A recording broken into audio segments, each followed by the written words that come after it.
revolt. Civil war breaks out in the GOP. Two top senators turn on President Trump. Jeff Flake delivers that stunning speech on the Senate floor. I rise today to say enough. Calling the president's behavior dangerous to democracy after Senator Bob Corker accused him of debasing the nation. The fallout this morning, Senator Flake here on GMA. Breaking overnight, murder on a college campus. 2 people killed, the manhunt this morning. And emotional moments in court. 5 teens facing possible life in prison for a game turning deadly, launching heavy rocks from an overpass, killing a young father below. And up and away, the incredible high-flying stunt bringing the movie Up to life. How this man flew 15 miles, 8,000 feet in the air with just a lawn chair and these balloons. Live in Times Square, this is GMA with Robin Roberts, George Stephanopoulos, and Michael Strahan. And we do say good morning, America, and we say what? Say what? That stunt. Yeah, inspired by the movie Up, as we said earlier, but I don't know if that's creative or just flat out insane. Maybe a little bit of both. Yeah. We're going to have more on that coming up, but first, some new developments overnight in Washington. Senate was up late. Vice President Pence cast the deciding vote to repeal a rule that makes it easier for consumers to sue banks or credit card companies.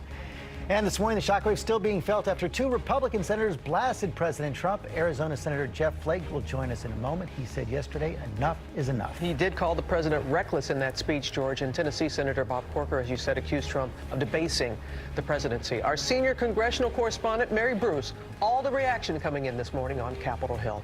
Good morning, Mary.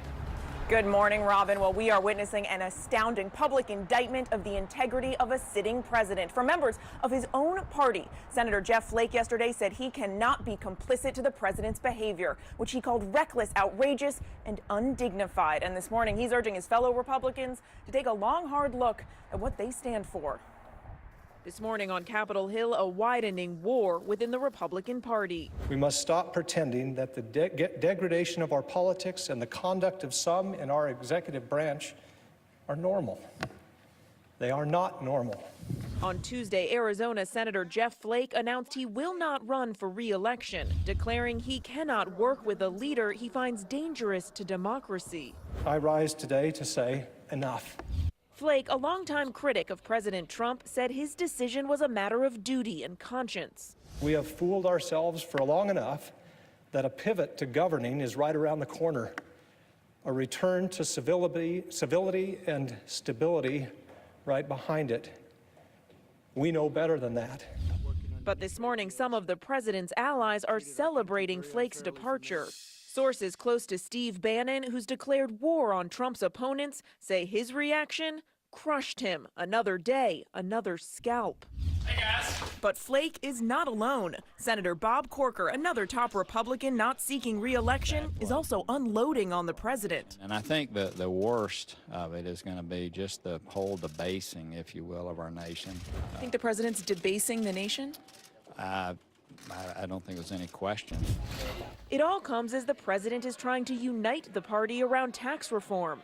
Mr. President, any comment on Senator Flake? But the infighting is overshadowing his agenda.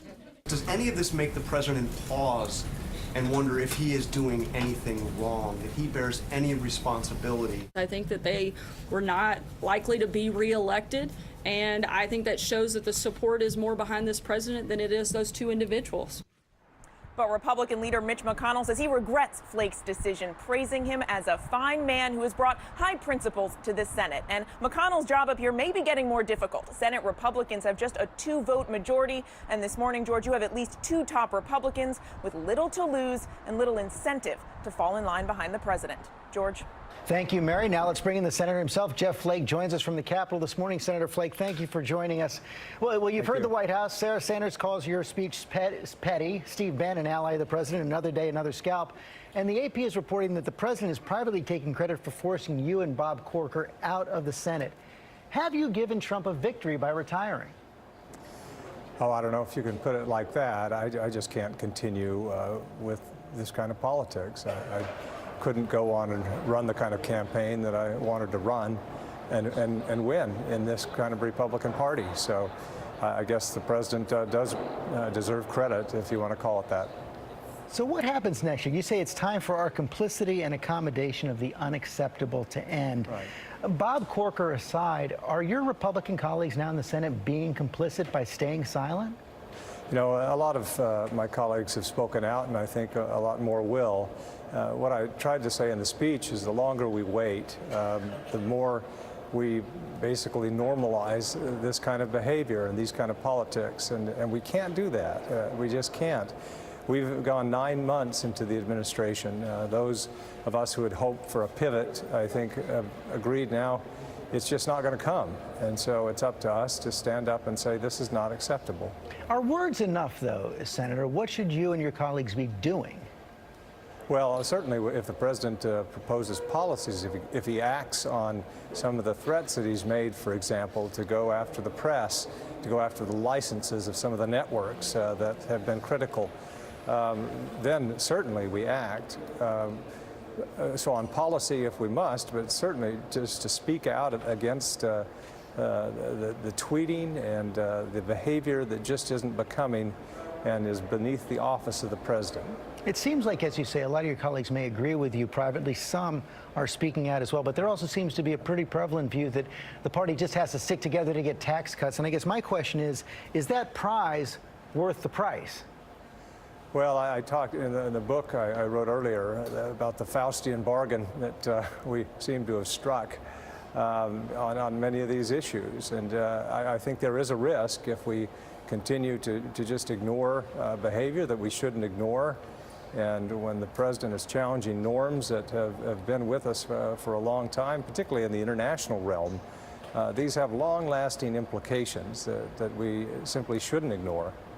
And on that tax bill, like Senator Corker, will you oppose it if it increases the deficit? Is that one of your principles, one of the dictates of your conscience? I'm certainly a supply sider. I believe that tax cuts, some tax cuts, actually do produce economic growth. So you might have some short-term deficits, but I am not an unqualified supply sider. And I am extremely concerned about our looming debt and our deficit. And so we're going to have to look at the package and see what it does. And finally, how about the future of your fight against President Trump? Where does it go next? Are you open to challenging him in 2020?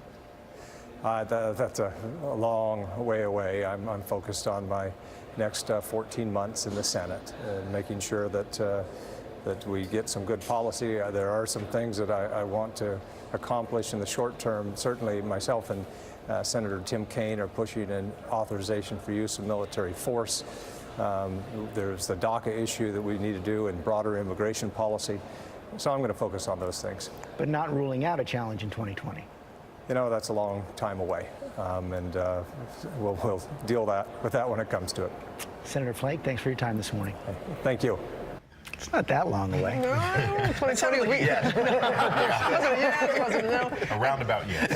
That's it. John Carl, this Republican revolt, will others follow? Well, this is a revolt right now. It's a revolt from some of the most respected names in the party. You know, Jeff Flake, Corker, a committee chairman, the former presidents even, John McCain. But it is not a stampede. I've spoken to many of these Republican senators who I know essentially agree with almost everything that Jeff Flake said, but they are not saying it publicly. And they aren't saying it publicly, Robin, because they believe two things. One, going against Donald Trump could hurt them politically, could destroy them. Flake was not going to win that Republican primary in Arizona. And they also believe that he's the one who can sign their agenda.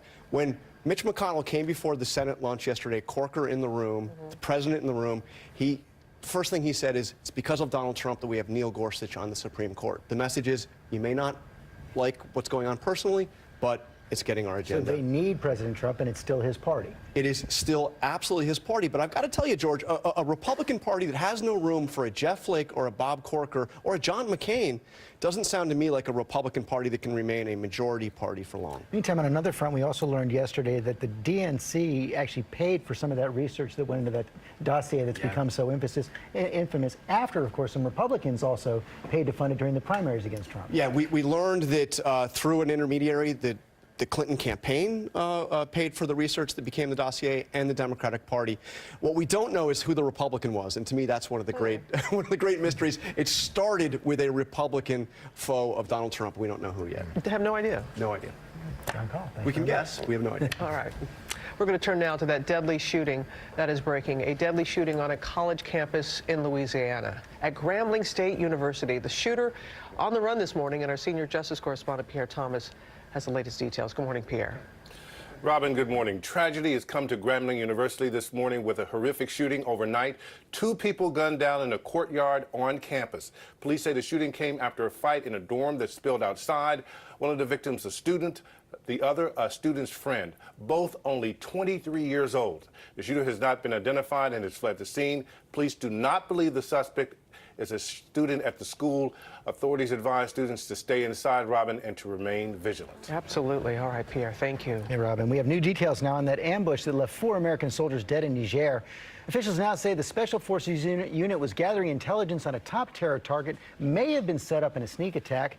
They're looking at a new video for clues, and our chief investigative correspondent, Brian Ross, here with the details. Good morning, Brian. Well, good morning, George. This new video obtained by ABC News could be an important clue in the investigation, as the U.S. is making plans to both figure out what happened and settle the score with the militant group they believe is responsible.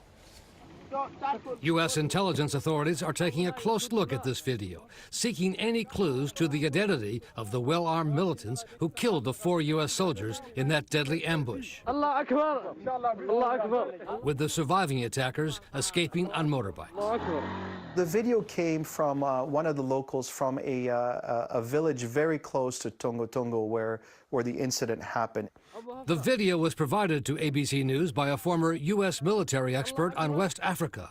The images reportedly sent to residents of the local village around the time of the attack, the men speaking in local ethnic dialect. It says, if we capture them, what are we going to do with them? One of them says we'll decapitate them. Another guy says we'll fight them with weapons. Rudolph Atala spent years in the region for the U.S. military and says the video was actually shot by the leader of the local militant group named Abu Walid. He is certainly one of the, I would say, high-value individuals that the U.S. government is looking at. Another video shows Abu Walid last year when he declared his allegiance to ISIS. 2 senior U.S. intelligence officials tell ABC News that the mission went from reconnaissance to kill or capture after the unit received information that a high-value target had been located some 8 hours away. But when they went there, they found nothing. We want to make sure we have the whole story. We have the whole story in context. We can provide the facts to the family. That's my primary target audience right now. Among the key questions, investigators have been told that a second Green Beret unit was supposed to chopper in to join in the hunt for the high-value target, but never made it to the location. So now commanders are being asked, why was that? Okay, Brian Ross, thanks very much. All right, thank you, George. And now to that record-breaking heat out west, fueling dangerous fires and sparking a lot of new threats. Ginger's tracking the latest, and good morning to you, Ginger. Good morning, Michael. 104. That was the record-breaking temperature downtown Los Angeles, the latest, hottest that they have seen ever on record. And you're seeing the fires that broke out. Today, we have excessive heat warnings and heat advisories from Santa Barbara to San Diego. This morning, Southern Californians on edge. Firefighters battling brush fires, igniting easily in the record-breaking heat. The heat and the humidity is atrocious right now, and it's right ready for the fires to be explosive. Wind gusts spreading embers and fires quickly. Interstate 15 buried under a thick layer of smoke after a fire broke out next to the highway. Traffic stopped and backed up for hours. People spraying garden hoses, hoping to protect their homes. The wind is terrible. It's about as bad as it gets. This hedge and van lit up quickly as the offshore winds shifted and became erratic inside the fires. A little fire tornado coming off the hillside there. Los Angeles Canyon area officials asking for streets to stay clear. Go, guys, go! So evacuation routes are kept open and fire trucks can make it up the narrow roads. You don't just pull the trigger, so to speak, on enacting these red flag parking restrictions frequently. And I spend my weekends out there. It's hot, but is there an end in sight? That's a big question, everybody. There is 6 to 8 hours today of critical fire danger, and then things shift. Let me show you what's happening. Those offshore winds stay with us till about 1 p.m. Pacific time. Watch the temperatures drop by 3, even 4 p.m. The winds and the moisture starts coming from the Pacific. So the winds will shift to more onshore, and that is going to help them so much after 3 days of extreme heat. That's good news. Much needed relief. Absolutely. Yeah. All right, guys. Now, Now to the manhunt for a serial killer in Florida. Police are monitoring bus stops, and parents are escorting children to school in the Tampa neighborhood where 3 people have been killed. ABC's Victor Oquendo is in Florida, has the latest. Good morning, Victor. Good morning, Robin. We're driving through the Seminole Heights neighborhood right now, along the street where 2 of the victims were gunned down. We do have security with us this morning. We've seen a few parents that have been walking their children to bus stops. It's still pretty dark out here. This community right now living in fear. Tampa's mayor vowing to get this killer terrorizing a neighborhood off the streets. We're not leaving. We are in the hunting mode. But all police have to go on is this surveillance video showing a person of interest in the area the night of the first shooting. I suspect that somebody in the neighborhood knows who this is, but doesn't realize that that may be the killer. 3 people, Benjamin Mitchell, Monica Hoffa, and Anthony Naiboa, gunned down in 10 days within a half mile of each other. Neighbors on edge and prepared for the worst. We feel like we're in prison right now. That's scary. With a possible serial killer on the loose, daily errands and routines altered. Veronica Johnson says she heard the shot from the last murder. It just sounded really close, and like 5 minutes after that, the paramedics came, and I'm like, oh my God. At nearby Edison Elementary, many parents feel safer driving their children rather than walking them to and from school. There's more parents that I've noticed that there's a lot more parents that are driving their kids and making sure that everybody is getting in. We're told all outdoor activities like PE and recess moving indoors for the time being. With Halloween around the corner and these murders unsolved, Cornelius Ford says no trick-or-treating for his kids. It's not worth candy for their life. And the mayor says that he and the chief will be out on the streets during Halloween. There will be an extra heavy police presence. They know how scary this is, and they want to make sure they do everything they can to make sure everyone is safe. Guys? Hey, Victor, did you say you have security riding along with you this morning? We do have security riding along with us this morning. For a good reason. Police have asked us repeatedly not to be out walking around on the streets. We felt safer in the car with it still being so dark out this morning, guys. Thank you for taking that precaution. All right, Victor, thank you. Stay safe. Scary situation. Yeah. And we're going to turn now to that scorcher on the baseball field overnight. The LA Dodgers bringing the heat, winning game 1 of the World Series against the Houston Astros. The game time temperature was a record-breaking hot 103 degrees, Robin. That big highlight was Justin Turner's 2-run home run. You see it right there. And the game was over early. It lasted only 2 hours and 28 minutes. That's the fastest World Series game since 1992. I guess they said it's hot. We're getting in. We're not going to stay out here too long. Game 2 is tonight. And as Ginger said, the temperature's dropping a little bit, but it still could be in the highs. Still pretty balmy. Still pretty balmy. That's a dry heat. No, it's not. No, it's not. Let's go back to Ginger. We certainly weren't dry here in the Northeast and no longer in New England this morning. But look at this picture from the Bronx. Our own Kajana Christopher parked on the right side of the street. He took this picture just across from where he was parked. That is not good. The wind, 40 to even 60 miles per hour, moved through, and now flash flood watches up through coastal New England. Your local weather in 30 seconds. First, the hot cities, brought to you by Quicken Loans. Maria is an incredible mom. When it comes to helping her daughter, shopping for groceries, unclogging the sink, setting up dentist appointments, and planning birthday parties, nobody does it better. She's also in a rock band. Look at her shred. But when it comes to mortgages, she's less confident. Fortunately for Maria, there's Rocket Mortgage by Quicken Loans. It's simple, so she can understand the details and be sure she's getting the right mortgage. Apply simply, understand fully, mortgage confidently. Good morning, Washington. It is going to be a chillier start to the day, but not too bad. Thanks to some extra cloud cover, we're hanging right in the low 50s, getting the kids off to the bus stop. Then later this afternoon, a lot more sunshine, but still only into the low 60s. So it is going to feel a lot more like fall for today. By the time we get to Thursday, a high of just 60, but we do start to rebound a little bit on Friday, back to 68. And for the weekend, get ready with the rain gear as we head towards Sunday, a high of just 65 degrees. Coming up, tense moments in court. 5 teens face murder charges for throwing rocks off an overpass, killing a young father below. The devastating consequences of their game. And the new law banning walking and texting while you cross the street. What could happen if you're caught? Come on back.